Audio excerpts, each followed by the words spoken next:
Anas Urbaningrum disarankan untuk meminta maaf terbuka kepada Susilo Bambang Yudhoyono dan seluruh kader Demokrat di hari kebebasannya dari Lapas Sukamiskin Bandung, Selasa, 11 April 2023. Ketua Badan Pemebangan Pemilu Partai Demokrat Andi Arief menyarankan demikian karena Anas Urbaningrum ketika menjadi Ketua Umum Partai Demokrat nyaris membuat partai berlambang Mercy tersebut karam. Sebagai sahabat, saya menyarankan AU memilih meminta maaf terbuka kepada Bapak SB dan seluruh kader Demokrat yang hampir karam saat dipimpinnya, ucap Andi pada Senin, 10 April 2023. Menurut Andi Arief, dengan memaafkan, hati yang bersih akan muncul dan Anas Urbaningrum dapat memulai hidup yang baru dan lebih baik. Tak dipungkiri, semua orang punya masa yang kelam. Tapi tak menutup kemungkinan untuk memperbaiki diri di kemudian hari. Meski begitu, Andi Arief seolah mengajari Anas agar tidak salah langkah masuk dalam lingkungan politik karena itu salah satu yang menentukan. Semoga lingkungan politik setelah keluar dari Sukamiskin yang menjadi pilihan adalah yang bersih hati, pikiran dan tindakan, sambung Andi Arief. Saran Andi Arief itu langsung direspon sahabat Anas, Gede Pasek Suardika. Pasek justru meminta SBY yang meminta maaf kepada Anas Urbaningrum atas sejumlah poin. Pasek menyinggung poin pertama, bagaimana SBY sewaktu menjabat presiden dari Jeddah sampai memaksakan agar Anas Urbaningrum segera ditetapkan sebagai tersangka oleh KPK atas kasus yang menyeretnya. Tak ayal, saat itu sempat ada kejadian bocornya sprindik atau surat perintah penyidikan untuk Anas Urbaningrum ke istana oleh oknum KPK.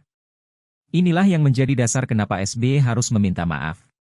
Poin kedua, Pasek menyinggung SBY di mana Majelis Tinggi Partai Demokrat berupaya mengkudeta Anas Urbaningrum dari jabatan Ketua Umum Demokrat. Padahal saat itu Anas Urbaningrum belum menjadi tersangka. Poin ketiga, SBY harus meminta maaf karena mengingkari janjinya soal rekonsiliasi selesai Kongres Luar Biasa Partai Demokrat di Bali.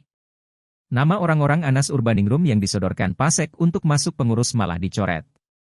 Sementara AU sudah berusaha membantunya untuk aklamasi, ungkap Pasek kepada wartawan.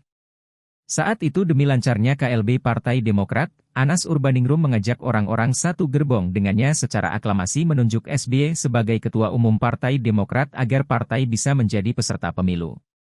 Poin keempat, Pasek meminta SBY meminta maaf karena menuduh Anas terkait kasus KTP elektronik.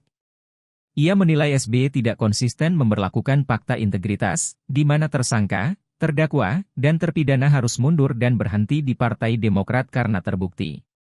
Tapi saat ini mantan narapidana malah dapat jabatan tinggi, sindir Pasek mengarah ke seseorang.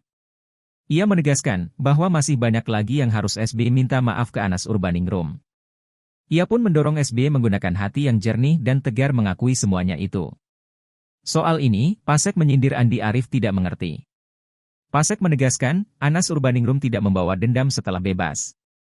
Namun, Anas Urbaningrum akan berjuang mencari keadilan terhadap hal yang mengkriminalisasikan dirinya. Bagus juga bila Andi Arief bisa membantu membongkar aksi kriminalisasi itu, ujarnya.